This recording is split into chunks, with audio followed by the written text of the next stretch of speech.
The KMO Show, Episode 0. Monday, February 27, 2023.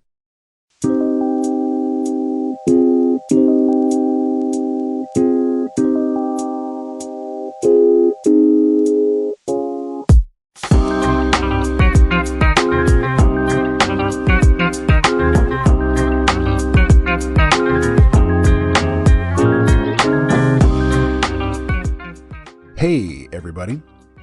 I'm KMO, and that is not an alias, that is a sobriquet, which is to say it's not meant to hide my identity, it's a use name. My name is Kevin Michael O'Connor, but very few people in my life call me Kevin. Which is good, because I have close associations with at least a couple other Kevins, and it's good to have a more unique moniker. But I'm best known, I guess, as the host of the long-running Sea Realm podcast, a podcast that I started back in October of 2006. Yes, you heard that right, 2006. And for the first several years that I was doing the podcast, when people asked me what I did, and I told them, I had to explain to them what a podcast was. I have not had to explain that in quite some time. The C in Sea Realm stands for consciousness, and I didn't put a whole lot of thought into what I was going to name the podcast because long before I started the podcast, I had a website called Sea Realm. That's the letter C and then a dash and then REALM. Some of you have heard me say that many, many times. And I had a comic strip. I'm a cartoonist, and when I was in grad school, I did a comic strip for the university newspaper at the University of Missouri in Columbia, Missouri. And that comic strip was just called C, just the letter C, which stood for consciousness.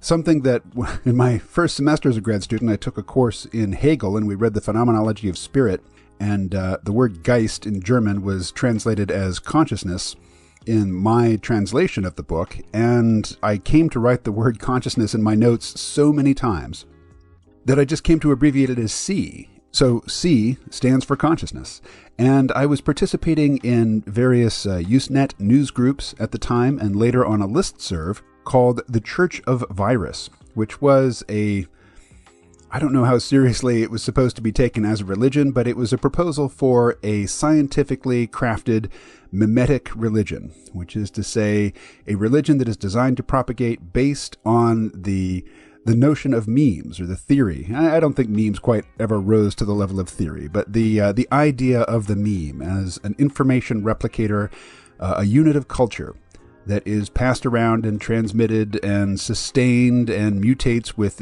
imperfect copying, creating a whole host of new forms. So the letter C, as a shorthand representation for the idea of consciousness, has been in my consciousness since the 90s. And a friend of mine, who was one of the early guests on the Sea Realm podcast, he just went and, without my asking him to, registered a domain name for me. And that domain name that he registered in, I think, 1995 was Sea Realm. The letter C and then a dash and then REALM, which is a phrase I had been using in online discussions just as shorthand for things happening in the realm of consciousness.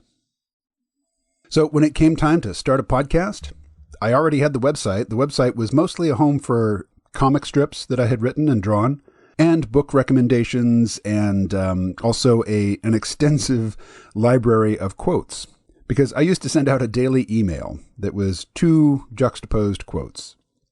It was called the Thought of the Day, and there was a Thought of the Day archive. If you go to archive.org and click on the Wayback Machine and look at searealm.com from, say, 1997, 98, you can see what I'm talking about. So if this Sea Realm podcast adventure is so well established, why shut it down? I mean, it's got its own website, it's got some name recognition. Why start again with a new show, new website, new name? Well, a couple of reasons. One is just simply practical. The hyphen, I think, in Sea Realm has caused me a lot of trouble with machines and human brains alike. And also, because I've been doing it for so long, the search engines, I think, have just learned to ignore it. It just doesn't seem like it wants to grow. And as much as I have enjoyed having a small and dedicated audience for a decade and a half, for, purely practical purposes, it would be good to have more people listening and more people interested in my take on the topics that they're interested in. So a new partnership with RSS.com, which is where my podcast, this new podcast, the KMO Show, will be housed and from which it will be distributed to the world, brings with it, new tools for reaching a new audience. So I want to try that. But also, there's another more personal reason for the rebranding, and that is that C Realm, while C stands for consciousness, it certainly does not stand for collapse. Over time, it came to be associated with what I call doomerism. This fixation on the idea that industrial civilization will, in very short order, collapse into a pre-industrial mode. And the particular style of collapse that I was most interested in was the collapse that would result from a shortfall in fossil fuel energy. Our capitalist, industrial, globalist system is meant to grow, and it depends on growth to continue thriving. It's not built to shrink. It's not built to contract gracefully. And so when I first started to take the peak oil notion seriously, again, people would say peak oil theory, it does not rise to the level of a theory. It's a notion. It's an idea. And when I started to take the idea seriously in 2006 and 2007, people like one of my early peak oil guests, Dmitry Orlov, were pointing out that conventional petroleum production globally peaked in 2005, and that the effects of, a constrained supply would be hitting us any day now. Well, that was 16 years ago. And while 16 years is just a blip in history, in the course of a human being's lifetime, it's a big period. It's a long time to wait for collapse. And when collapse didn't come around, my interests returned to, what they were before I got sidetracked with collapse. I was interested in intelligence, specifically artificial intelligence, advancing technology. At the time, I was thinking also nanotechnology, which I don't think is going to pan out anytime soon. But we've entered into a period where artificial intelligence is moving very quickly. And to me, it is much more interesting than the potential for a collapse of industrial civilization. And I would wager, and I'm not a betting man, but I'd actually put money on this, that advances in artificial intelligence will have a much bigger impact on your life in the near term, say the next decade, than will global shortfalls in fossil fuel energy. But even beyond that, even beyond the predictive failure of the notion of peak oil, when the peak oil scene started to break up, and it is thoroughly broken up now as a result of the cultural bifurcation that our global English-speaking culture has gone through. Even before then, it was starting to break up. And I would say that the last hurrah for the peak oil scene was the ASPO conference, the Association for the Study of Peak Oil and Gas, which took place in Washington, D.C.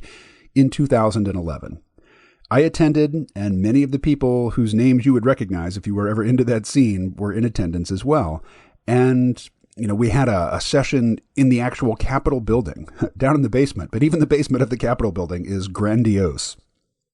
But as that scene started to break up and people started to drift off into other scenes, what I started to realize at the time, and which I realize more clearly now in hindsight, is that a lot of the people who were into the notion of peak oil longed for a collapse because they were intensely dissatisfied and disapproving not only of industrial civilization, but in the American culture, which has spread globally.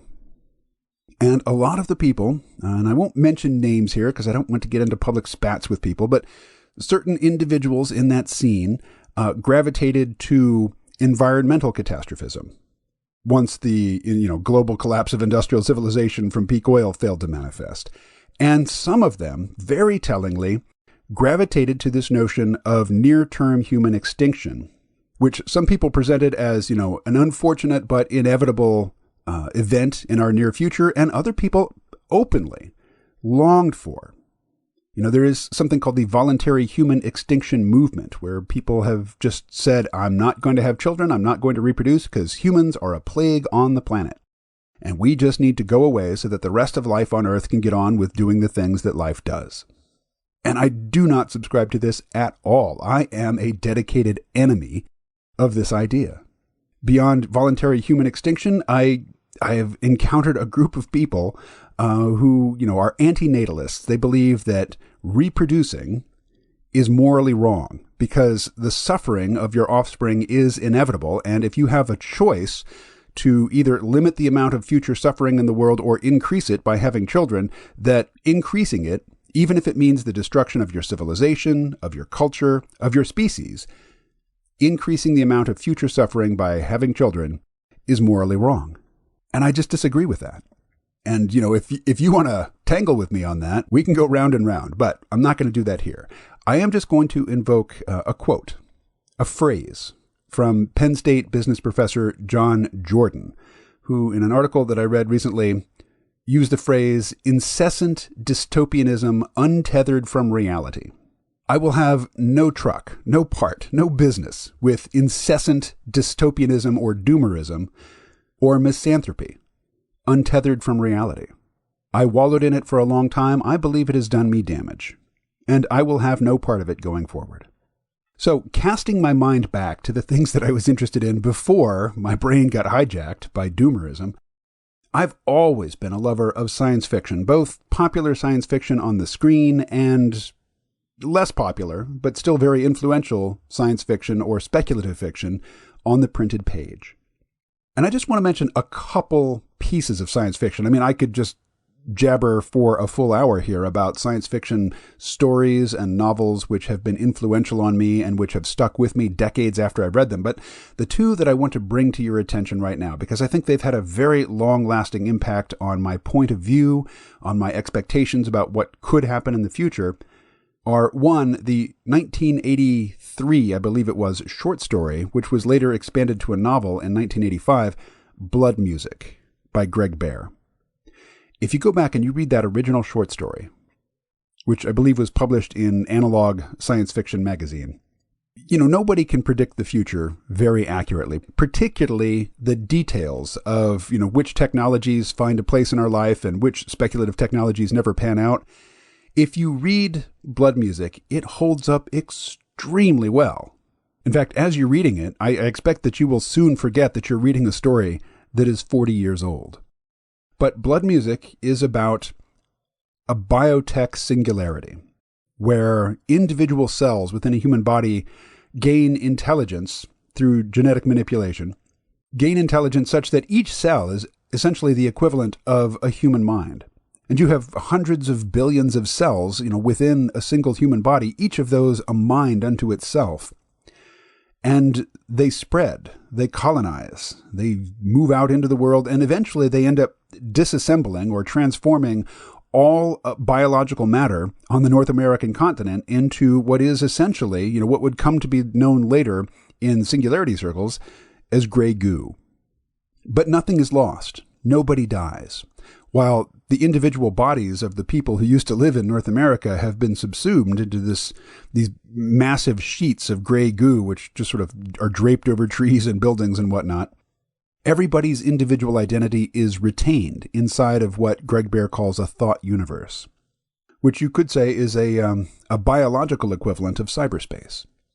This is a very forward-looking short story and later novel. I would recommend the novel, but if you only have time for a short story, it is well worth your time. And the other thing that I want to point out is also a short story that was later expanded into a novel. And this is the short story We Were Out of Our Minds with Joy by David Morosek. And that was later expanded into a novel called Counting Heads, which then had at least one sequel, maybe two. And I spoke with David Morosek for the C-Realm podcast many years ago when I was living on the farm in Summertown, Tennessee. It was a remote interview. He wasn't there, on the farm with me. But that was, one of the interviews, the many interviews that I recorded in my 1991 Ford Ranger pickup truck, just with a cell phone and a haphazard means of recording cell phone conversations. Also before the C-Realm podcast, and this was more in the 90s than in the 80s, which is where, my love of science fiction really stems from, I guess, the 1970s and Star Wars, but these days I don't consider Star Wars to be science fiction.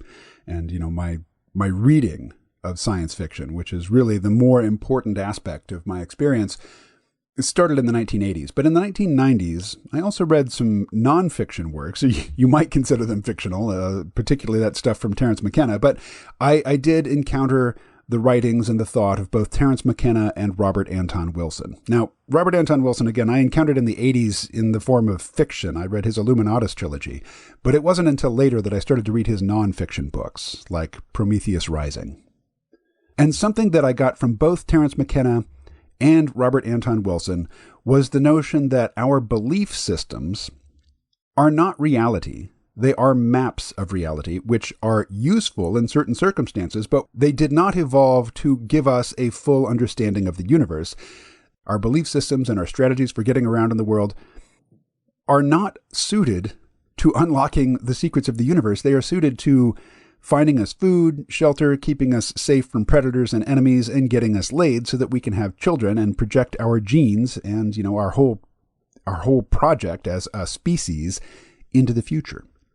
And Robert Anton Wilson in particular described belief systems as reality tunnels. This is, what you're experiencing right now is one possible interpretation of the actual universe in which you live, but it is the interpretation that makes most sense to you as a mammal, as a social primate, as a member of the society in which you live. And when you take psychedelic drugs like LSD, or DMT or psilocybin, you get an experience of what life could be like, if your priorities as a biological organism and as a filterer of experience were quite different. Now, as I mentioned, I was in grad school in the 1990s, and I was in grad school for philosophy, and in particular, I was studying the philosophy of science and the philosophy of mind with an eye toward artificial intelligence. At the time, there were two notions of artificial intelligence. There was what was known as good old-fashioned AI or symbolic AI, and there was what's known as an AI summer, a period when there was a lot of enthusiasm and maybe more importantly, a lot of investment in AI projects in the 1980s for something called expert systems, which were basically software that encoded somebody's expertise in a particular subject matter. And expert systems were hand-coded, they were explicitly written out, and, they were hand-coded in a very labor-intensive way by people who had extensive knowledge of the subject matter area that they were writing these systems to cover. But there was also a notion at the time, and it hadn't really borne fruit. It hadn't been demonstrated to have any particular practical application at the time, but there was this notion of connectionism, where you could build a sort of black box, a sort of neural network, where you only really had access to the inputs and the outputs, but you could reinforce the outputs in such a way that you would get closer and closer to, the desired behavior of a system. When I was studying philosophy of mind in the 1990s, this was a notion, this was an idea. But starting from 2012 moving onward, there were many practical applications of this idea, and now this idea is the basis of what today we call machine learning. And the building and the training of large language models and other types of generative algorithms are now creating images which, are almost as good, except in certain details of anatomy and things, as human artists, as the best human artists. In fact, many human artists are very upset because the data sets upon which these algorithms were trained contain images of their own work. And in particular, there is a Polish artist named Greg Rutkowski, who is probably the most popular name to invoke when you're describing an image that you want to create. And I know that a lot of artists, both established and hopeful young artists, are very angry at this development and they're pushing back against it, but far more people are excited at the prospect of being able to create these sorts of images. And I'm somebody with a foot in both worlds. I'm a cartoonist. I spent years and years learning to draw, but I never got as good at it as I wanted to be. And I'm very excited at the prospect of using AI tools to create artwork much more quickly than I do now. Artwork which is more pleasing to the eye, which tells a story more precisely than I can with my own native and honed abilities. And I'm just, I'm somebody who is excited about this technology. But what the actual artificial intelligence of our day, and artificial intelligence, I just use that to mean capabilities which until recently were thought to be the exclusive domain of the human mind. Things like speech recognition and natural language processing. image recognition, the creation of new images based on text descriptions of them, things which seem to require an understanding of concepts. But we all have images in our head and ideas that are largely formed and conditioned by decades and decades worth of science fiction media. And for most people, most people don't read science fiction on the page. They just get it off the screen, which means they're getting second and third hand ideas from print science fiction as filtered through TV and movie writers. And these notions, these science fiction notions about robotics and supercomputers and AI that we get from popular entertainment have prepared us poorly for the reality of artificial intelligence as it is emerging very quickly around us right now. In particular, when we envisioned computers and artificial intelligence and the robots that they might, pilot through the world, we thought of them as being very literal-minded, very logical, very numerical, very impersonal, non-emotional. The typical robot voice from 20th century science fiction sounds like this. It has no affect. It has no rhythm that conveys meaning. But here we are in 2023, and synthesized computer voices sound like this. This is what a free text-to-speech generator sounds like. Still kinda sci-fi, but a far cry from the Cylons from the original Battlestar Galactica. By your command. Computer voices are fluid. They are mellifluous. They are expressive. And the images that these generative algorithms create, they're not precise. They're not logical. They don't look like wireframe graphics or blueprints. They are, they're replete with creativity, brushstrokes, atmospheric perspective, dynamic human poses, expressive poses. It's as if the AI that we have unlocked it's not very good at the things that a pocket calculator can do. It's not good at math. It's not good at creating readable symbols. It's good at emotionally charged imagery. It seems as though our most compelling efforts at artificial intelligence right now are not reproducing the higher brain functions of symbolic, apes, but the sort of subconscious fever dream aspect of our consciousness. And that's not something that science fiction really prepared us to expect. And I would say that most people in our society, they carry smartphones, they use social media, but they're not really paying attention to advances in artificial intelligence, and they're still navigating the world with these old, outdated, and I would say unhelpful notions about what artificial intelligence is and will become. And that is a topic that I intend to explore in great detail in coming episodes of this podcast, The KMO Show. Now, I am also still interested in what's known as artificial general intelligence, and even though the machine learning and the large language models from trained neural network algorithms that we're getting are not behaving in the way that traditional science fiction said computers would behave, and they are definitely not reproducing the subjectivity of human consciousness, and I say that with great confidence. They yet might, but there are many people who say that, many people who understand artificial intelligence and who understand the current iteration of artificial intelligence, who say that what we have now is an interesting off-ramp from the goal, from the highway that is leading to artificial general intelligence, but no amount of iterations of these large language models, no increase in the number of billions of parameters that they're built on is going to get us to AGI, and I agree. But it sure is an interesting off-ramp. Now, in addition to artificial intelligence and advances in technology, I'm also interested in geopolitics. I was born and lived most of my life, thus far, in the age of globalization. In the post-World War II era, where the United States essentially bribed the rest of the world to let us coordinate everybody's defense to contain the Soviet Union and to contain international communism. And in exchange, we created a world, or enabled a world, where anybody can trade with anybody, where commerce on the high seas is safe and protected, and you don't have to have your own navy in order to protect shipments from, your far-flung colonies. This came at great cost to the United States, but the United States, as an entity, as a collective organism, decided that it was worth it to defeat Marxism and international communism. But as I say, it came at great cost, and it's a cost that the United States, one, can't really afford to sustain, and also the people of the United States are sick of it.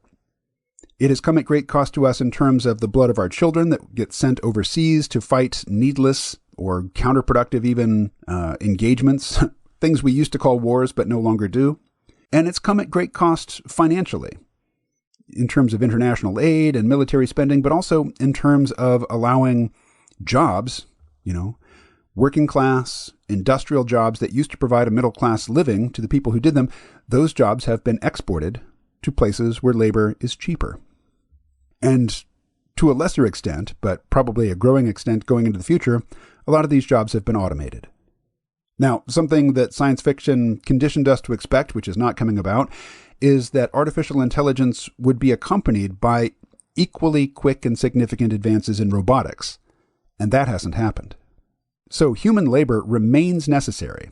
Sorry, but fully automated luxury communism is not in the cards. It's not anywhere close to being technically possible, much less politically desirable. And the most adaptive general purpose labor performing robots are and will continue to be human bodies. I just came from working a job at a ski resort as a snowmaker, which means I was on the mountain 5 days a week at night, dealing with physically difficult terrain to navigate and surprising conditions that required creative thinking and understanding, and just as importantly, fine motor control and manipulation of objects. The resort that I worked at had spent a lot of money trying to automate that system, and it's just not automatable with current technology. You need human beings on site with eyes and hands and brains and capable bodies. And that will remain so for the foreseeable future. But the types of tasks that are being automated are the white-collar jobs, the so-called knowledge work that used to seem like the safest or the safest type of work, that, the simple so-called unskilled labor would be susceptible to automation. And that is just not proving to be the case.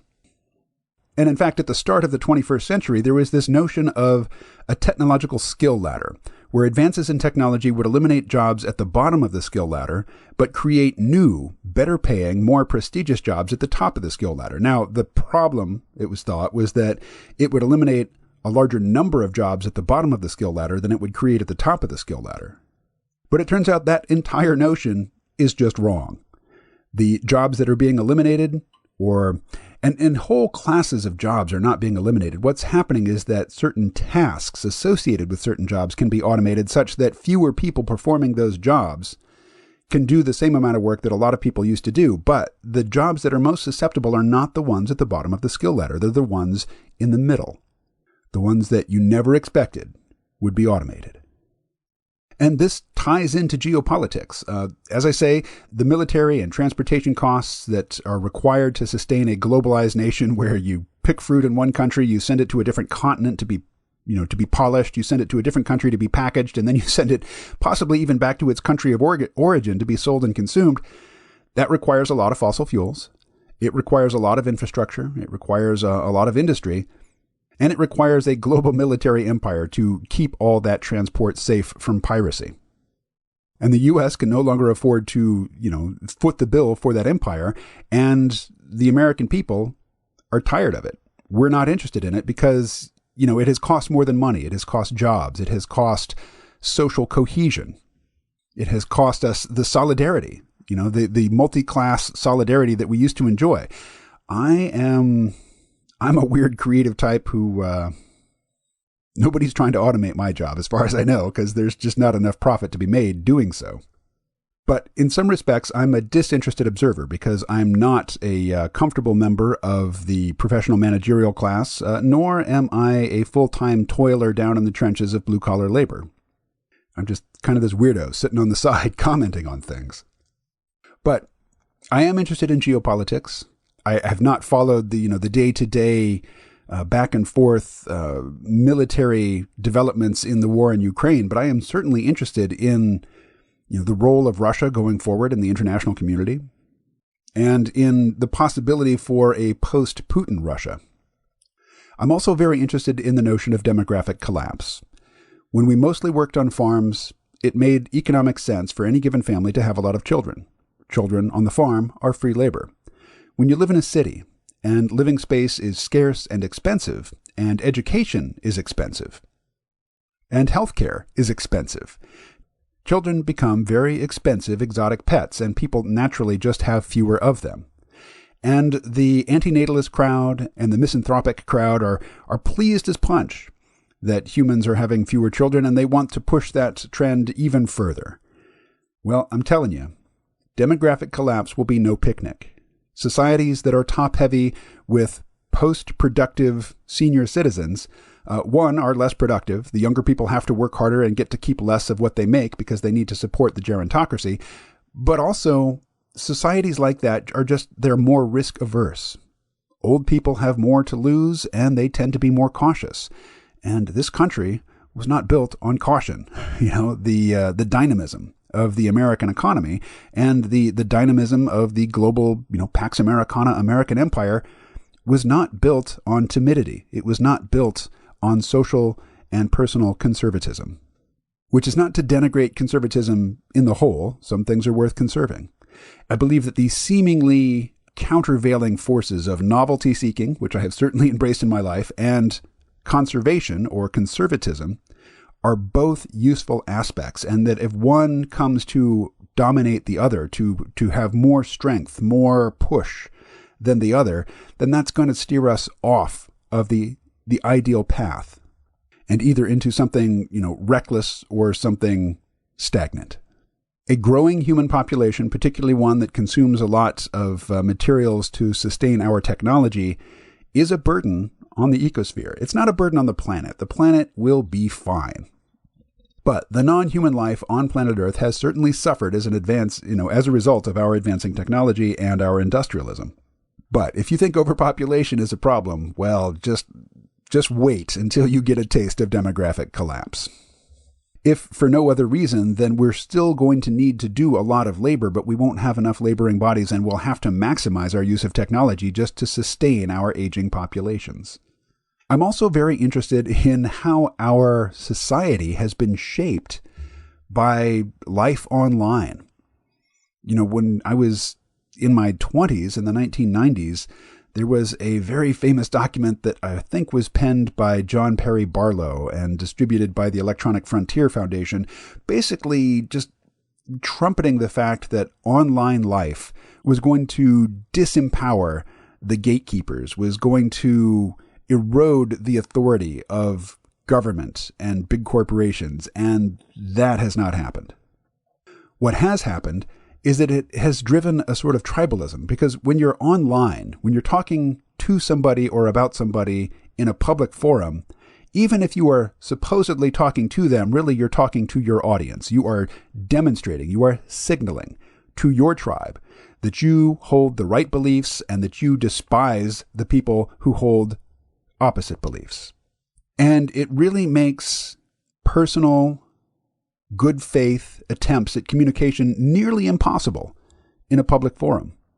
And of course, for those in real positions of political and economic power, it makes great sense for them to encourage the squabbling of, the working classes, of the masses, for us to despise one another more than we resent their hold on power. And the conflicts, the social conflicts, we usually think of as being between left and right, red and blue, liberal and conservative. But I'm more interested in the emerging conflicts between generations and between the sexes. And I won't dwell on that now, but it is a topic that is of interest and that you'll probably hear addressed in the KMO show from time to time.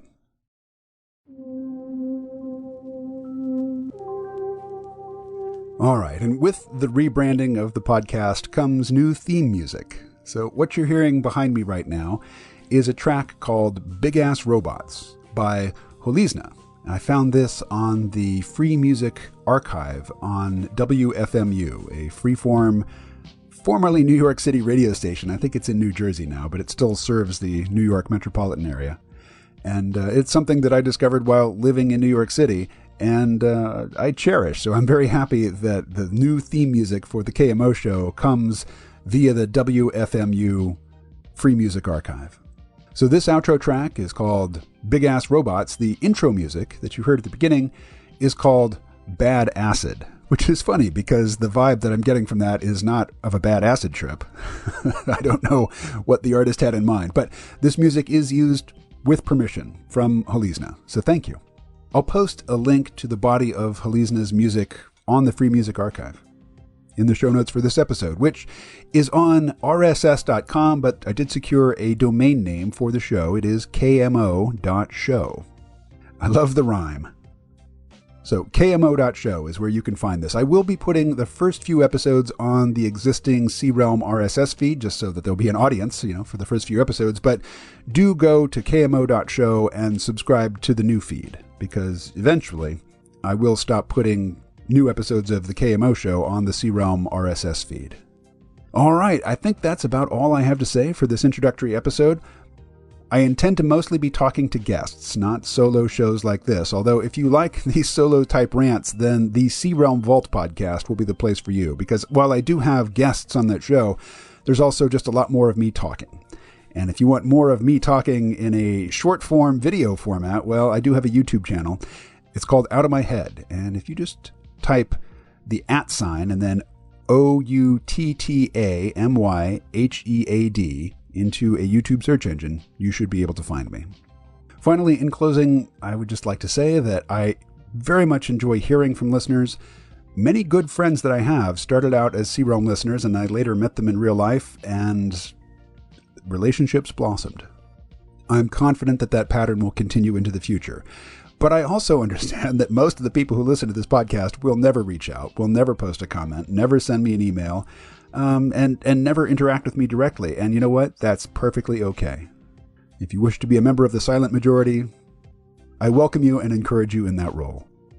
All right, the very first episode, the first proper episode of this podcast will be released in the next day or two, and it is a trialogue with Michael Garfield, the host of the Future Fossils podcast, his friend and my new friend, Kevin Woolmott, and yours truly.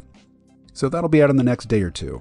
And if there are any topics that you would like for me to cover, if there are guests that you would like me to talk to, better than a guest suggestion, way better than a guest suggestion, is an introduction to a person whom you believe would be a promising guest for the program, somebody that you'd like to hear me talk to. If you'd like to send a group email to that person and me, my email address is kmo@crealm.com. That's the letter C and then a dash and then REALM.com. I might set up a KMO show address, but I haven't done so yet. And finally, I do have a Patreon. It is patreon.com/KMO. And I post a lot of things there that are free. Every time I put up a new YouTube video, I'll post a link to it on my Patreon feed.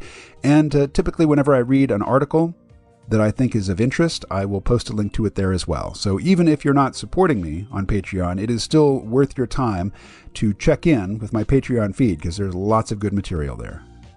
All right, that's it for this introductory 0 episode of the KMO Show. Thanks for listening, and I look forward to talking to you in the future. Stay well.